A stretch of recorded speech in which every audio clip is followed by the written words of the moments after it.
Para apresentar o candidato a senador Flachер, com a palavra, Dr. Felipe Locke Cavalcante. Boa tarde a todos. É com muita honra que retomamos os trabalhos. Gostaria mais uma vez de agradecer na pessoa da doutora Ivete Senise Ferreira, vice-presidente da Ordem, a possibilidade e a cessão desse espaço para essa união. O nosso agradecimento também ao juiz Jaime de Oliveira, presidente da APAMAGES, e nós, em nome da PMP, nesta união, num esforço pela justiça. As três entidades se reuniram, elencaram os principais pontos que afligem a população, a sociedade, os advogados, juízes e promotores, e conseguimos o êxito de trazer todos os candidatos praticamente ao Senado para debater esses temas e apresentarem suas posições. E com muita honra, hoje nós encontramos o candidato Ricardo Simão Flachner. É candidato ao Senado pelo PRTB, nascido em São Paulo em 1956, é advogado formado pela Universidade Brás Cubas em Mogi das Cruzes. Trata-se da primeira vez que é candidato a cargo eletivo. São seus suplentes Walter Amarante e Gilberto Ferreira, ambos também pelo PRTB. E anoto também que Ricardo Simão Flachner é neto do senador Flachner, que foi senador por São Paulo há bastante tempo. Então, uma tradição de família, o senhor concorreu ao Senado. Eu quero dizer também que este evento está sendo transmitido online pelas três entidades, pela OAB, pela PMP e pela APAMAGES, para todos os seus membros. E o mais importante, todos os candidatos receberam o mesmo temário e o mesmo tempo para poder expor as suas propostas, ou seja, um evento com paridade de armas para que a população, o eleitor e, sobretudo, o advogado, o juiz e o promotor possam ser esclarecidos a respeito das propostas existentes para o Senado. Então, com essas palavras, eu saúdo o candidato em nome das três entidades e passo a palavra ao mestre de cerimônia. Candidato Flachner, o senhor terá 20 minutos sem tolerância para falar sobre os seguintes assuntos: a indispensabilidade do advogado para a justiça, democratização do Poder Judiciário e do Ministério Público, eleições diretas, autonomia orçamentária, precatórios, litigiosidade do Poder Público, sistema carcerário e justiça estadual e o Pacto Federativo. O senhor será avisado quando faltarem 2 minutos para o término de sua exposição. Após 20 minutos para falar sobre a pauta proposta, o senhor terá mais 5 minutos para suas considerações finais sobre temas de livre escolha. Mais uma vez, o senhor será avisado quando faltar 1 minuto para o término de sua fala. Nós informamos que durante toda a explanação do candidato não será permitida a manifestação da plateia. Não haverá perguntas e nem debates. Ao final da apresentação, o candidato concederá uma entrevista ao vivo e exclusiva, transmitida pelos sites da OAB, APAMAGES e a PMP. Candidato Flachner, convido-o a vir aqui à tribuna. O senhor tem 20 minutos a partir de agora para apresentar suas propostas, atendo-se exclusivamente aos temas da pauta.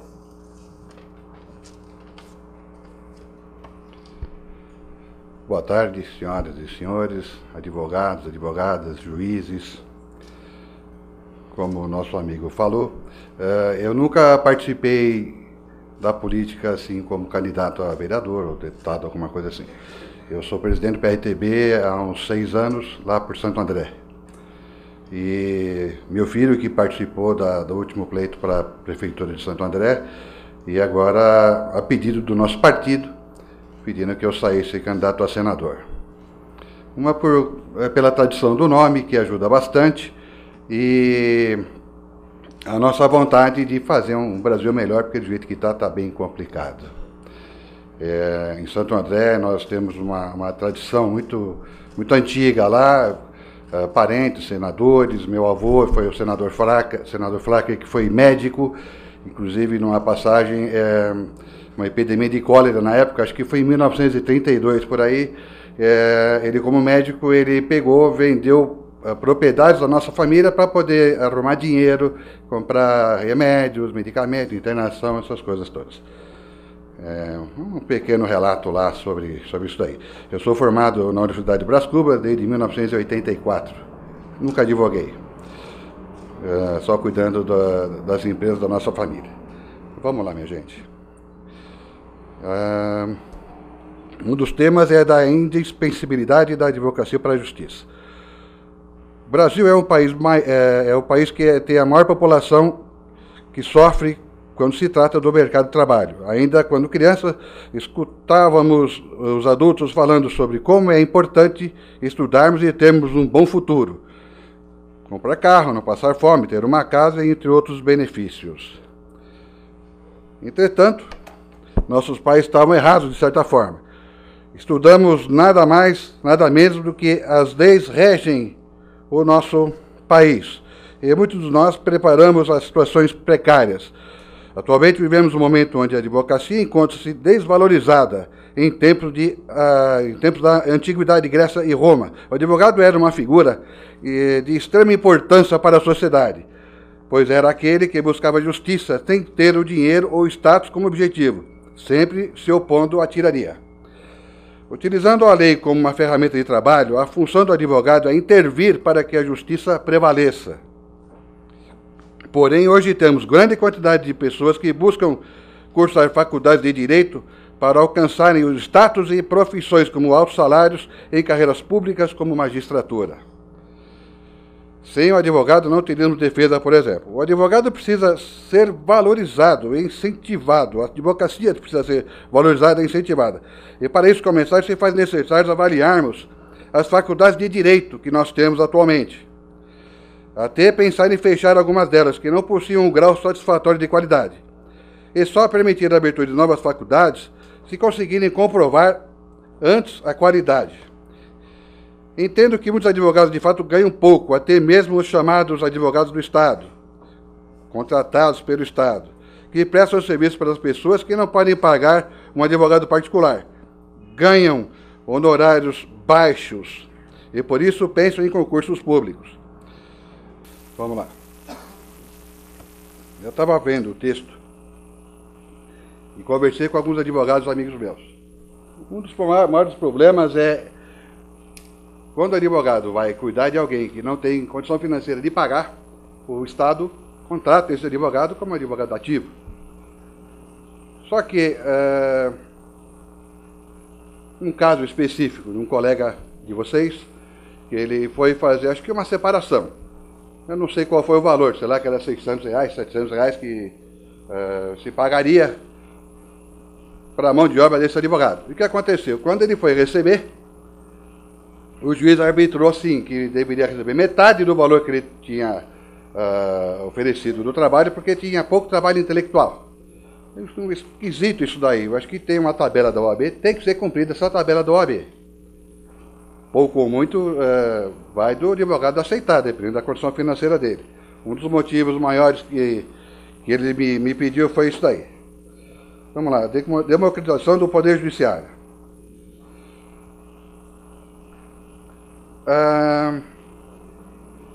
Quem pensaria nos três poderes que estariam na desigualdade da democracia?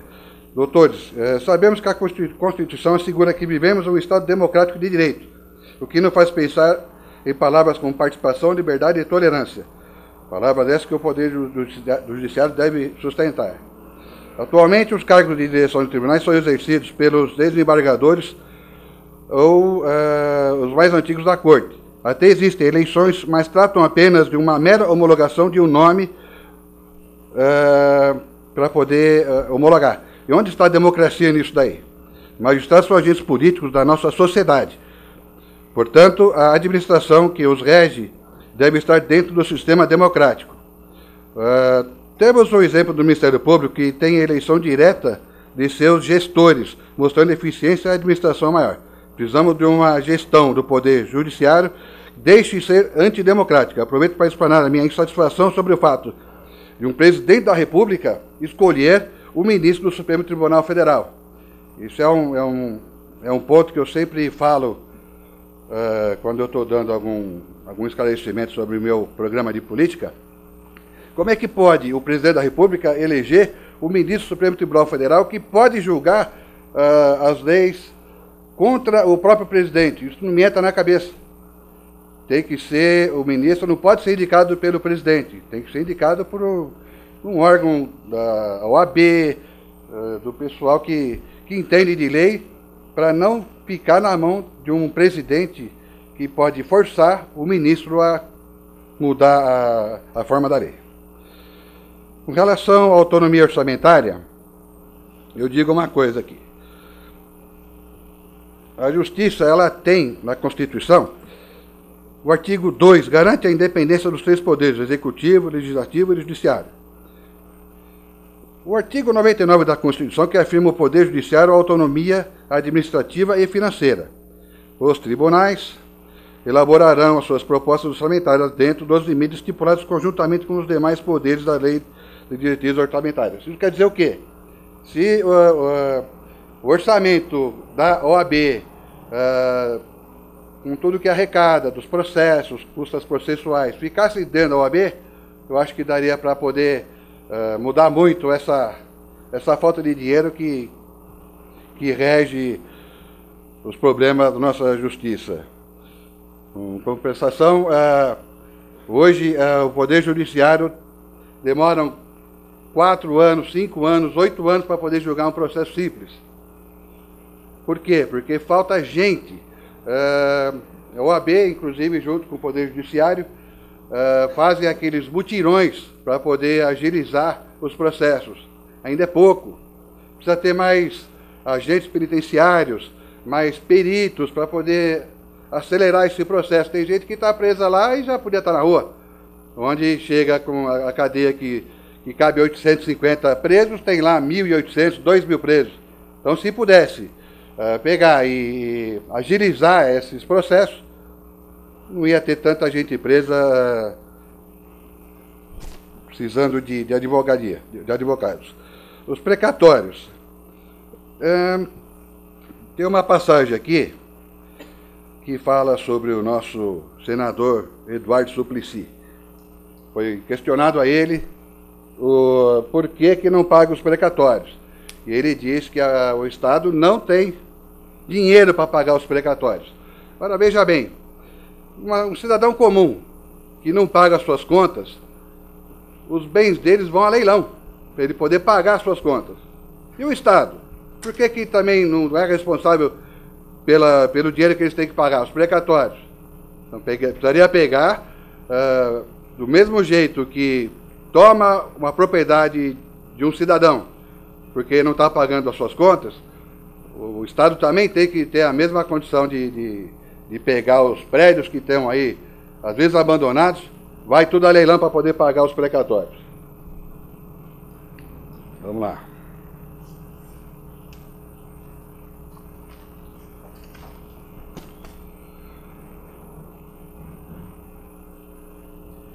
Falam sobre a dívida do Estado de São Paulo com o governo federal. A dívida do Estado de São Paulo com o governo federal é 189 bilhões de reais. E o que acontece? De juros, o Estado de São Paulo paga mais de 10 bilhões ao ano de juros.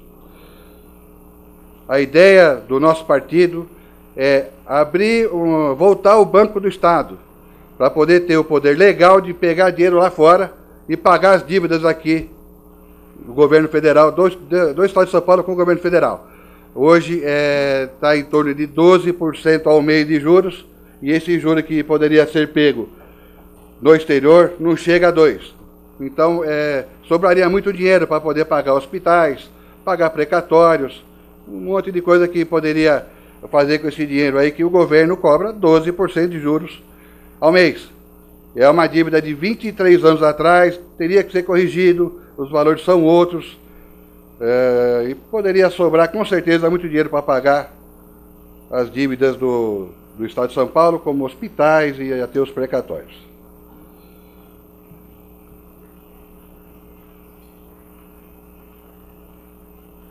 Nós temos que lutar para reconstruir o Pacto Federativo e que ele se cumpra da melhor maneira possível. Todos os estados devem ter condições de gerar boa qualidade de vida para a população. Para vocês terem uma ideia, o governo federal arrecada do Brasil 70% dos impostos. Desses 70% dos impostos, 43% sai de São Paulo, do estado de São Paulo. Então, pode ver que está tudo errado por aí. Agora nós vamos falar sobre litigiosidade do poder público. temos um alto teor de litigiosidade entre entes do poder público que dificulta o sistema judiciário que consiga atender as questões dos cidadãos em tempo menor. É o que eu estava falando lá do mutirão para poder agilizar isso daí. Falta de perito criminal e tal. Existe a lei de execuções penais, o artigo 7.210 de 1984, ele teria que ser mais bem avaliado, inclusive pela OAB, para poder mexer nessa Constituição, para não ficar tanta gente presa como está acontecendo agora.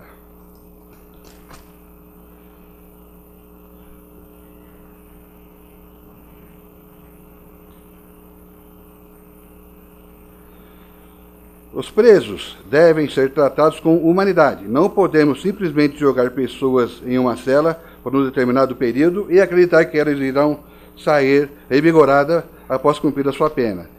Isso não tem condição. Ninguém se recupera nas cadeias aqui do Estado de São Paulo e do Brasil. A questão do dinheiro que eles recebem, R$ 915 sob pena de reclusão, né? Eles recebem R$ 915. Eu acho que está certo, tem que ajudar, porque a família desse preso precisa ter um sustento, os filhos precisam ter um sustento. Só que eu acho que tem que ter uma contrapartida, porque se ele recebe R$ 915 e não faz nada, fica o dia inteiro na cadeia, mente vazia é a cabeça do capeta que fala, né? Então precisaria botar essa gente para fazer alguma coisa. Não digo colocar uma bola de ferro, mandar abrir estrada, quebrar pedra, não sei o quê, mas tem que ter alguma atividade.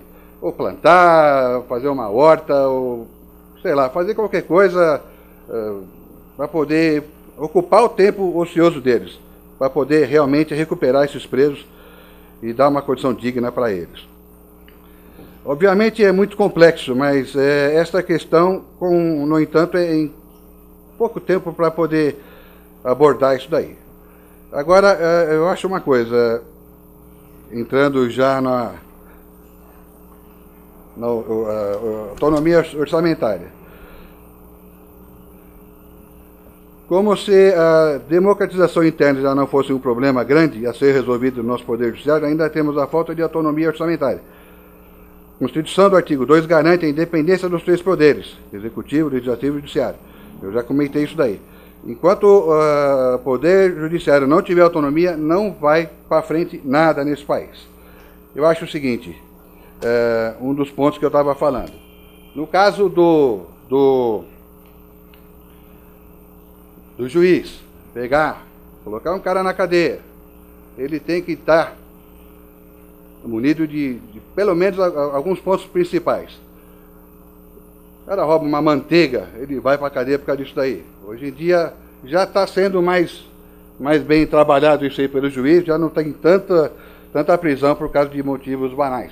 Agora tem que pegar essa turma que rouba por bobagem, não colocar na cadeia, faz ele cumprir lá, se não me engano, no artigo 9.099, para poder justamente ele cumprir essa pena assinando carteirinha no fórum por 2 anos, para ver se ele toma jeito de não fazer mais coisa errada. Uma das coisas que eu queria falar para vocês, agora não tem nada a ver com o texto aqui, é o seguinte. O Suplicy, muito boa gente, gosto dele, só que ele vem falar que não tem dinheiro para pegar e pagar os precatórios ou a dívida interna do Estado de São Paulo. Tem que fazer o governo pagar, tem que vender prédio, tem que fazer o que precisar para poder pagar os precatórios. Tem 50 bilhões de precatórios para serem pagos e ninguém toma a condição de fazer alguma coisa que sirva para resolver esse problema aí. Com relação ao presidente da República, eu já falei aqui, ele pegar e ele mesmo nomear o presidente do Tribunal, Supremo Tribunal, isso é um absurdo, não me entra na cabeça isso daí. Tem que ser julgado pela OAB. Com relação ao que eu comentei sobre os precatórios, não tem condição mais de continuar do jeito que está. Vocês precisam fazer alguma coisa, vocês como advogados, entrar, fazer uma constituinte, eu não sei o que poderia fazer. Tem que fazer alguma coisa para poder parar com esse desmando do nosso governo federal. Todo o dinheiro que é arrecadado, a maioria vai para lá e não volta. Aí ficam hospitais fechando por falta de verba. E aí eu pediria para vocês que olhassem por esse lado aí com relação a esses precatórios e a dívida do país. Agora está faltando 2 minutos, vocês desculpem o nervosismo. É a primeira vez que eu falo com tanta gente assim. Eu não sei se eu me fiz entender, mas a gente tem uma coisa diferente dos outros. A gente tem proposta para resolver o problema. Porque vem o candidato e fala, olha, o país está com um problema assim, assim, assim, e não fala qual a solução. Uma das soluções sobre o Estado de São Paulo, como os precatórios que eu já falei, é o Banco do Estado de São Paulo. Porque aí tem o poder legal de pegar dinheiro lá fora, a juros de 2%, e não pagar 12% de juros, que é o que o governo federal cobra da gente. Aí eu peço que vocês avaliem direitinho o que eu falei, e se puderem, quiserem, votar no PRTB, no Flacker, para senador número 281. Obrigado, minha gente.